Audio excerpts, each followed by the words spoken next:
kenapa? Kalau orang terlalu banyak humor makanya dia jadi komedian. Betul. Iya kan? Nah, untuk seorang public speaker agak sulit memasukkan humor ketika berbicara serius. Tapi itu ada tekniknya. Dan kalau dibahas mungkin dalam bentuk bukan podcast ya. Mungkin ya at the time lah, suatu saat lah. Jadi itu kayak ya nggak usah terlalu dipaksakan gitu ya. Iya. Tapi ya kalau bisa dilatih, bisa ada. Karena kalau dipaksakan nanti malah kayak krik-krik gitu ya. Nggak pas juga gitu ya. Jokesnya nggak nyampe gitu. Karena terlalu memaksakan tadi tuh. Oke.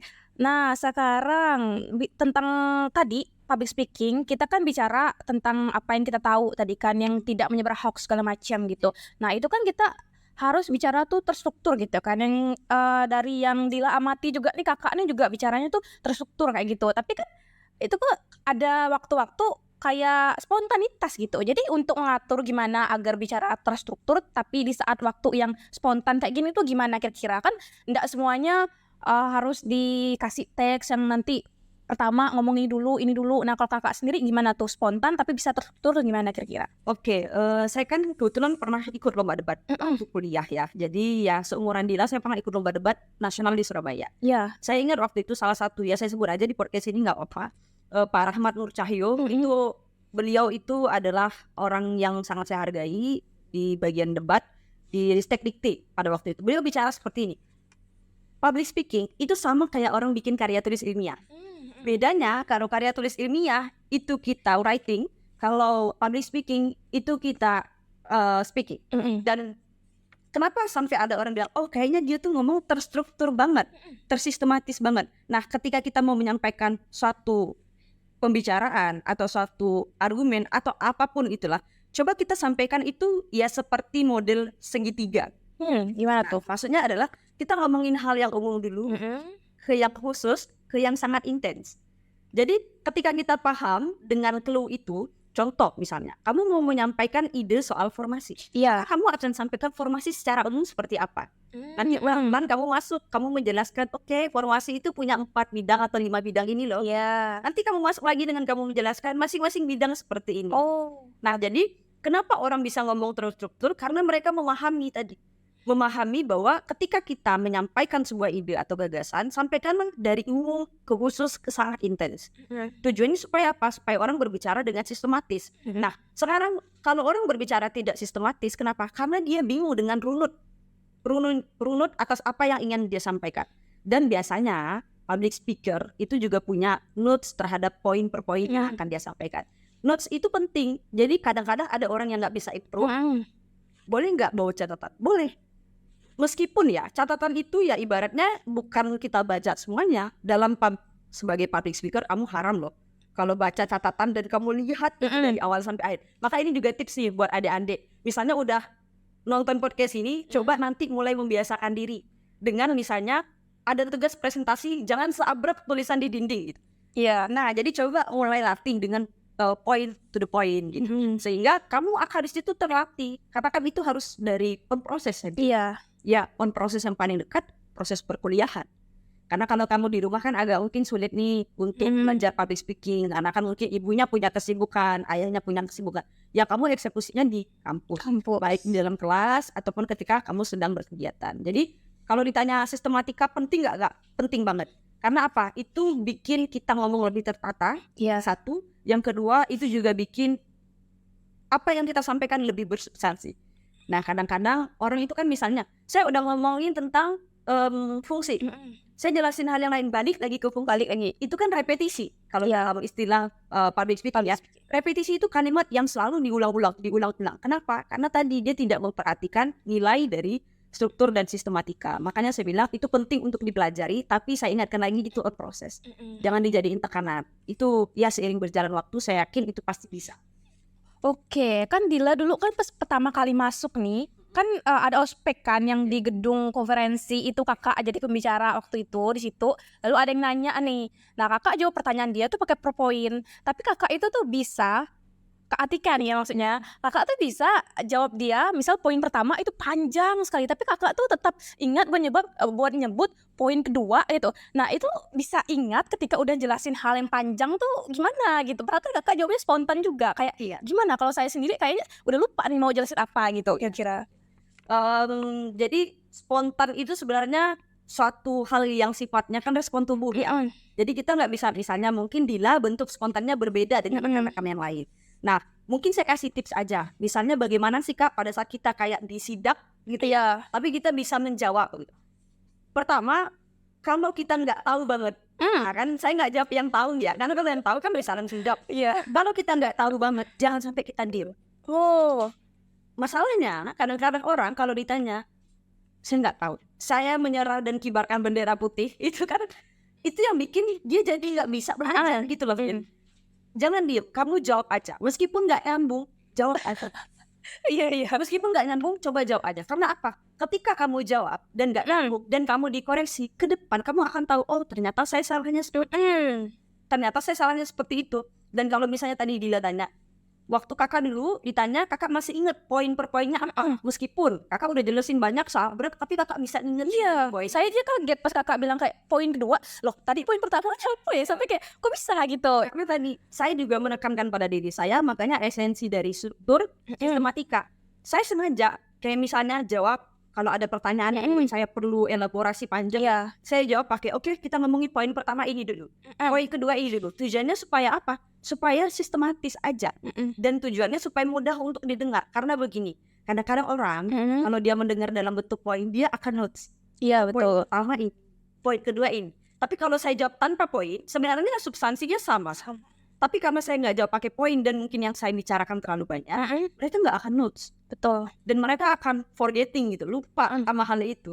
Makanya saya bilang spontan itu suatu hal yang baik, tapi ingat kita jangan sampai diem, usahakan kita menjawab, dan jangan jawabnya juga kayak yang isinya hal yang bohong atau hoax ya. Usahain hal-hal yang terdekat aja. Misalnya kita anak akuntansi, kita nggak tahu misalnya ditanya tentang teori agensi, misalnya ya jawab aja sebisanya gitu.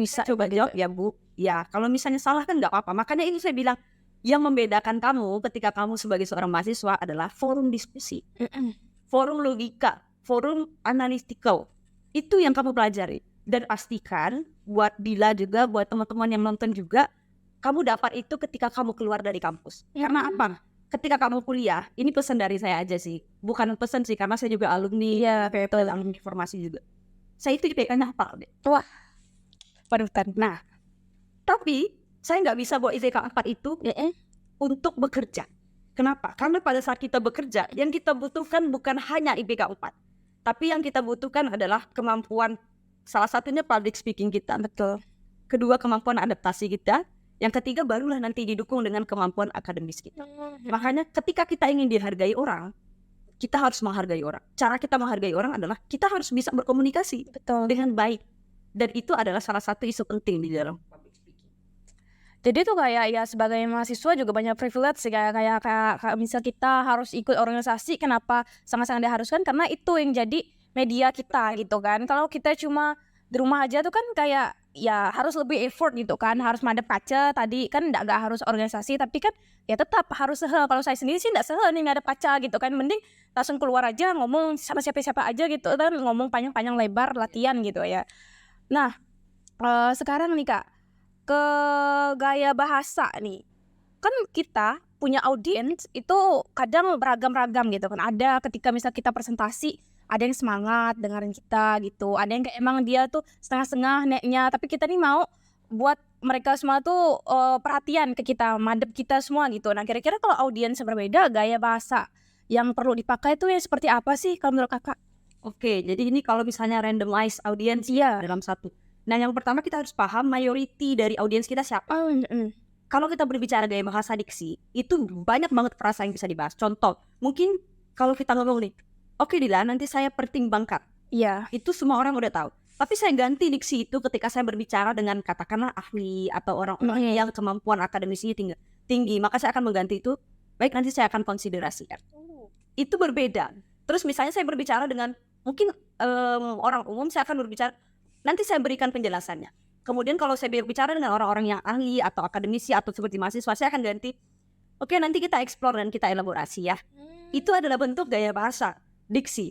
Nah hal itu, saya itu punya kebiasaan yang unik sampai sekarang. Gimana tuh? Kebiasaan saya adalah ketika saya mendengar suatu gaya bahasa, suatu diksi yang saya tidak paham, di HP saya itu ada KBBI. Dan juga di HP saya itu ada kamus ya. Jadi setiap saya nggak paham, saya akan langsung saat itu searching. Ataupun saya punya kebiasaan, dosen waktu saya 1 S2 sering menyampaikan diksi yang saya nggak paham, apa sih maksudnya gitu kan. Saya catat di buku catatan saya. Pulang saya buka. Saya itu orangnya kepo tingkat tinggi. Nah, jadi kepo berkualitas. Saya tingkat tinggi, tapi bukan kepoin orang ya. Nggak suka kepoin orang. Nah, jadi saya itu kepo terhadap hal-hal yang seperti itu. Kan nampak tujuan saya ketika suatu saat saya berbicara seperti itu, saya paham orang berbicara seperti itu, saya paham. Ataupun saya menyampaikan, saya bisa jelaskan artinya itu apa, maknanya itu apa, begitu. Nah, kalau kita ngomongin naik turun, bahasanya kan biasa aja, fluktuatif. Itu bentuk peralihan diksi juga, begitu. Nah, dan hal itu sifatnya internal dan eksternal. Internal itu kita cari dari pribadi kita seperti saya tadi belajar, kepo tingkat tinggi, skeptis deh kalau bahasa diksinya ya. Nah, tapi kalau yang kedua ini secara eksternal. Eksternal ya kamu ikut organisasi, kamu ketemu orang dengan berbagai macam diksi yang berbeda. Atau yang kedua, kamu di kampus, kamu ketemu dosen pasti ya standar kualifikasinya sangat tinggi untuk menyampaikan diksi-diksi tertentu. Makanya lah saya kadang-kadang tuh bilang, mahasiswa kalau nggak ngerti apa yang saya sampaikan, tanya. Betul. Karena teman-teman saya dulu pas jadi mahasiswa tingkat tinggi dosen itu. Iya, betul. Nggak paham, nggak nyampe nih dosen. Yang salah bukan dosennya, yang salah adalah dia karena nggak mau belajar gaya bahasa begitu loh. Ya, kalau misalnya kita belajar gaya bahasa, kita itu akan diakui di berbagai macam tempat. Itu plusnya. Padahal yang kita sampaikan sama aja sebenarnya. Gitu kan, intinya sama. Cuman kita ganti gitu loh, bahasanya dengan bahasa gaya bahasa yang lebih baku deh. Ibaratnya secara standar KBBI gitu kan.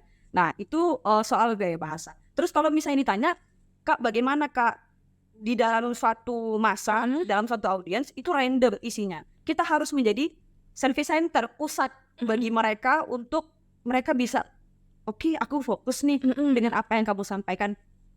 Saya itu tidak akan bicara kalau mereka tidak diam. Jadi orang kalau misalnya dia ribut dan kita diam, dia melihat kita diam, seharusnya kita menyampaikan, dia juga akan ikut diam. Cuma aja. Iya, guys. Ya juga ya. Dan itu memang udah ada kajian penelitiannya. Itu yang pertama. Tapi yang kedua, jangan, ini kan kadang ada orang yang nggak tahu, malu ya. Jadi meskipun kita diam, dia makin cari dong. Iya, betul. Ya udah, itu ya kita remind aja. Permisi ya, sebentar lagi kegiatannya akan mulai. Saya mau menyampaikan seperti ini, seperti itu. Dan menjadi PR besar nih, kalau kita lagi nyampein, terus mereka tiba-tiba ngomong. Saya sukanya apa? Pakai strategi questioning. Strategi questioning itu apa? Oke deh, boleh sedikit kita diskusi. Coba kamu tanya tiba-tiba gitu ya. Questioning itu adalah salah satu strategi dalam public speaking. Dan itu sudah saya terapkan sampai sekarang. Dan ya efektif. Meskipun kesannya agak sedikit memaksa mereka harus fokus ke kita ya. Tapi ya apa yang kita sampaikan ingin didengar oleh orang kan. Tuh, makanya saya selalu bilang, kalau kamu public speaker, kamu hati-hati. Ketika orang berbicara, kamu harus dengarkan. Karena apa? Saat kamu menjadi pemateri, kamu nggak akan didengerin orang. Itu hukum karma, itu dari teori psikologi Amal Pezening tadi. Makanya sangat penting untuk menghargai orang berbicara. Oke, jadi kalau misalnya gaya bahasa tadi, kalau kita dengerin orang lain ya kita nggak bisa maksa dia harus bikin pakai bahasa yang kita ngerti. Tapi ketika kita ngomong sama orang, kita usahakan buat orang tuh ngerti gitu ya. Oke, ini kayaknya pertanyaan yang terakhir nih. Nah, ketika bicara tentang public speaking kan kita tahu nih berhasil atau enggaknya. Kalau menurut kakak tuh standar untuk mengukur keberhasilan tuh gimana lah kira-kira? Oke, ini pertanyaan sebenarnya bisa dijawab lebih panjang. 1 jam pun bisa. Nah, cuma kan kita ringkasin aja ya.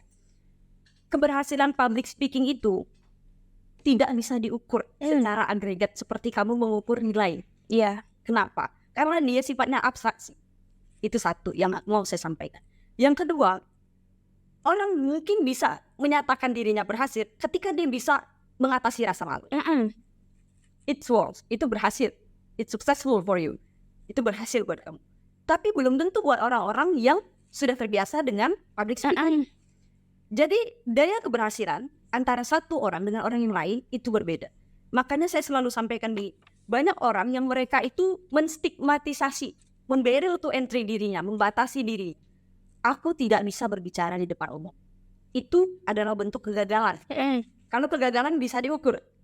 Karena itu adalah memberi to entry sehingga dia tidak mau untuk survive. Betul. Tapi kalau misalnya ketika kamu menyatakan diri kamu, sepertinya saya gagal dalam public speaking, itu adalah wujud kegagalan kamu yang paling nyata. Tapi ketika kamu terus mau explore, kamu terus pengen coba, udah kamu selalu trial, apapun challengingnya, hambatannya kamu selalu coba dan kamu selalu belajar. Apalagi Fakultas Ekonomi Bisnis Untan ini kan punya banyak banget ya sarananya, dan saya sangat terima kasih lah untuk seluruh dosen FEB Untan dan ya rekan-rekan kolega-kolega saya dulu lah ya. Kita di Fakultas Ekonomi Bisnis Untan ini punya satu privilege yang menurut saya sangat bermanfaat untuk saya. Saya tidak akan mungkin jadi seperti saya tanpa ada dukungan dari FEB Untan. Makanya saya selalu bilang bahwa kamu jangan pernah menilai diri kamu sukses public speaking. Kenapa? Kalau kamu bilang kamu sukses, kamu akan berhenti belajar. Betul. Ya kan? Makanya saya bilang sampai sekarang saya juga masih belajar. Saya juga belum oke-oke banget. Masih perlu, ya mungkin dari Dila ada yang saya pelajari. Saya selalu seperti itu loh, Dek. Jadi saya tidak pernah menekankan bahwa oh enggak kok kamu di bawah saya. Saya enggak keras seperti itu. Dan ketika kita seperti itu, itulah sebenarnya yang akan mengatasi, menghambati kita menjadi suatu hambatan untuk kita bisa lebih sukses ke depannya. Sehingga menurut saya kamu harus terus coba. Jangan pernah merasa di atas angin, jangan pernah merasa egois, karena itulah letak kamu merasa diri kamu sukses, sebenarnya itulah kegagalan. Jadi hidup tuh proses belajar terus menerus, nggak ada hentinya gitulah kira-kira ya kan. Terus belajar. Oke, nah kayaknya ini udah banyak sekali yang kita omongin nih tentang public speaking. Jadi mungkin kita sampai sini dulu. Mungkin dari Kak Atika sendiri ada closing statement sebelum ditutup, boleh? Mungkin untuk teman-teman yang nonton, kalau memang misalnya di dalam public speaking saya hanya pesan 3 hal. Yang pertama optimis, yang kedua konsisten, yang ketiga komitmen.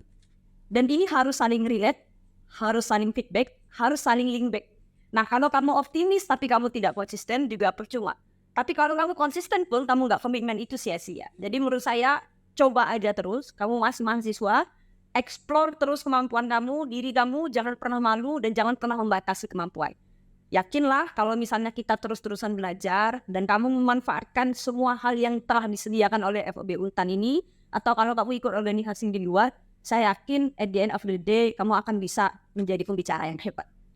Oke, mantep. Nah, terima kasih banyak Kakak hari ini udah meluangkan waktunya, udah kasih insight kayak tadi mikirnya, oh iya kenapa kemarin gak kepikiran ya kayak gini. Ini benar-benar berbobot hari ini, jadi membuat saya juga ngerasa produktif sekali datang Sabtu ke sini. Terima kasih banyak, puasa-puasa jadi nambah tuh berkahnya gitu. Oke, makasih. Jadi sekian Forecast Formasi Podcast episode 5 hari ini. Sampai ketemu di Forecast selanjutnya. Dadah.